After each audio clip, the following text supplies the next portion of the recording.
Como el ciervo clama por las corrientes de las aguas, así clama por ti, oh Dios, el alma mía. Esta expresión del salmista refleja la necesidad que todos tenemos de Dios y de su palabra.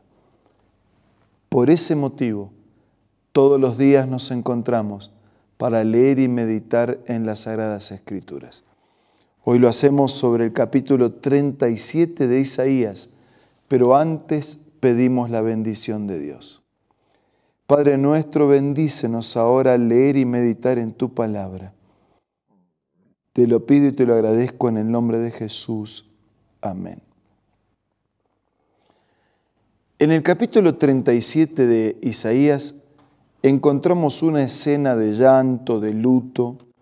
Después encontramos un ruego y finalmente la intervención de Dios sobre Asiria, el enemigo perseguidor del pueblo de Dios, Dios actuando y haciendo justicia, condenando al enemigo, protegiendo a sus hijos.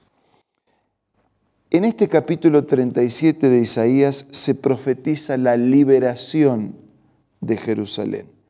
Comienza el capítulo diciendo que cuando el rey Ezequías escuchó, se rasgó las vestiduras, se vistió de luto, una práctica de aquellos días, y se fue al templo. Además envió a Eliaquín, que era el administrador del palacio, al cronista Sebna y a los sacerdotes, todos vestidos de luto, para hablar con el profeta Isaías, hijo de Amós. Y le dijeron, así dice Ezequías. Hoy es un día de angustia, castigo y deshonra, como cuando los hijos están a punto de nacer y no se tiene fuerza para dar a luz. Tal vez el Señor, tu Dios, oiga las palabras del comandante en jefe a quien su señor el rey de Asiria envió para insultar al Dios vivo, que el Señor tu Dios lo castigue por las palabras que ha oído. Eleva pues una oración por el remanente del pueblo que aún sobrevive. Resumiendo, tenemos un pueblo enemigo, Asiria, que en realidad atenta contra la vida de los hijos de Dios, pero que también está atentando contra Dios porque insulta, porque blasfema, porque deshonra la existencia y la presencia de Dios. Dice versículo 5, cuando los funcionarios de Ezequías fueron a ver a Isaías, el profeta, éste les dijo, díganle a su señor que así dice el Señor. El rey Ezequías manda funcionarios para que hablen con el profeta era el portavoz de Dios, era el instrumento, era el líder religioso. No temas, dijo Isaías, por las blasfemias que has oído y que han pronunciado contra mí los subalternos del rey de Asiria. O sea, cuando el enemigo golpea a un hijo de Dios, en realidad está golpeando a Dios. Y Dios se protege a sí mismo protegiendo a sus hijos. Mira, versículo 7. Voy a poner un espíritu en él, de manera que cuando oiga cierto rumor, se regrese a su propio país y allí morirá a filo de espada. O sea, va a venir en ataque, pero voy a armar las cosas de manera tal que de una manera simple su ataque quede desarticulado. Versículo 8. Cuando el comandante en jefe se enteró de que el rey de Asiria había salido de Laquis, se retiró y encontró al rey luchando contra Limná. Dice, luego Sennacherib recibió el informe de que Tiracá, el rey de Cus, había salido para luchar contra él. Al enterarse de esto, envió mensajeros a Ezequías para que le dijeran lo siguiente: Ezequías, rey de Judá, no dejes que tu Dios, en quien confías, te engañe cuando dice no caerá Jerusalén en manos del rey de Asiria. O sea, envolviendo a los pueblos vecinos, ahora dice, no se engañen con que el Dios va a actuar.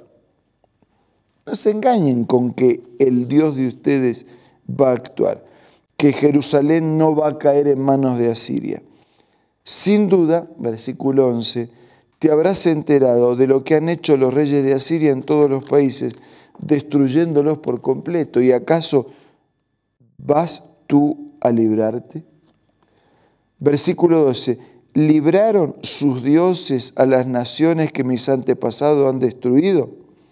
¿Dónde está el rey de Hamat, el rey de Arfad, el rey de Sefarvayim o de Erná o Ivá? ¿Dónde están? Dice, las otras naciones también invocaron a sus dioses. ¿Y qué pasó? ¿Dónde están esos dioses? ¿Dónde están esas naciones?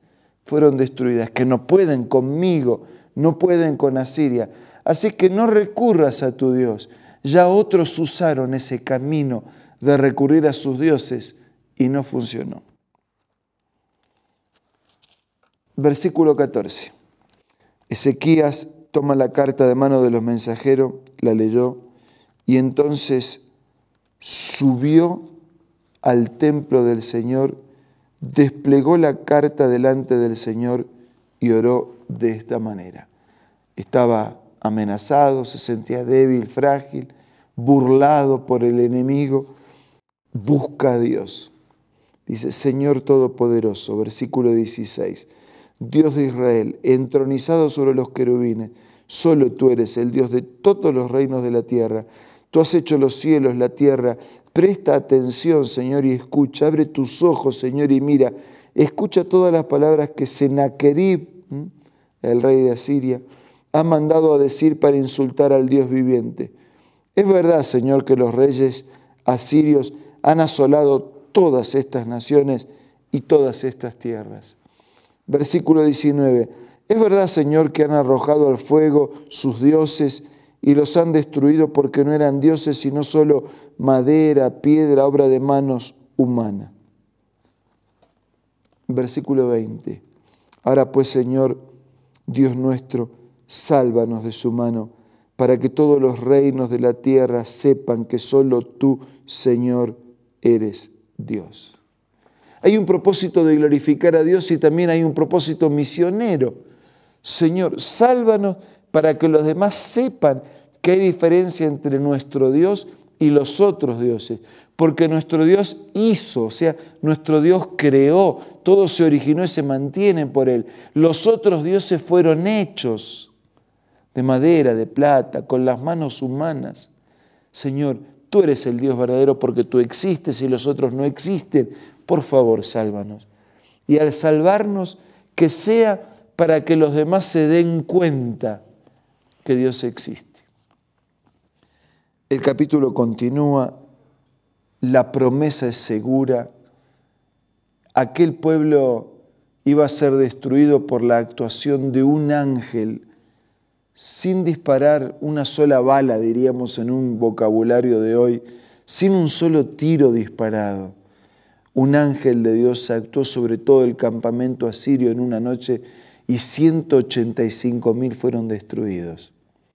Esa extraña obra de Dios que hace justicia, que termina con el mal, que cuida de sus hijos, que protege y que salva su vida. Tal vez como Ezequías y como el pueblo de aquellos días, nos sintamos oprimidos por los enemigos que avanzan. Tal vez sintamos que nuestras fuerzas no da cómo enfrentarlos. Pero si pudiéramos tomar del mismo espíritu y la misma actitud, buscar a Dios con sinceridad, con honestidad, reconocer que Él es el Creador, que la vida se originó, que se mantiene, que existimos por Él. Si podemos confiar en su intervención, no hay enemigo poderoso, no hay Dios inexistente que pueda con el Dios verdadero, no hay enemigo poderoso que pueda con el remanente, con el Hijo de Dios, porque Dios está a nuestro lado. Y San Pablo lo diría de esta manera, si Dios está con nosotros, ¿quién contra nosotros? Amigos, en esta hora, no importa el tamaño de sus enemigos, ni el peligro y los riesgos que usted enfrenta por los problemas que a diario sobrellevamos en la vida. Importa el tamaño de Dios, inmenso, poderoso, y el tamaño de su confianza, permitiendo a Dios actuar en su vida. Ahora los invito a depositar nuestra vida en las manos de Dios a través de la oración.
Padre nuestro que estás en los cielos, en esta hora quiero poner en tus manos a todos nuestros amigos. Ellos también enfrenten luchas, enemigos, cercanos, lejanos, visibles, invisibles. Te ruego que tu promesa se cumpla en sus vidas. Puedas cuidar, puedas proteger y por tu gracia puedan vencer a todos esos enemigos que acosan la vida. En tu amor concede salud y fuerza a cada uno. Concede todo lo que necesitan para el mantenimiento de la vida. Y sobre todo concede las fuerzas para andar en tus caminos y hacer tu voluntad. Te pido, te agradezco todo en el nombre de Jesús. Amén. Muchas gracias por acompañarnos en este día. Que la bendición de Dios sea con usted todo el día. Nos reencontramos mañana para seguir siendo reavivados por la palabra de Dios.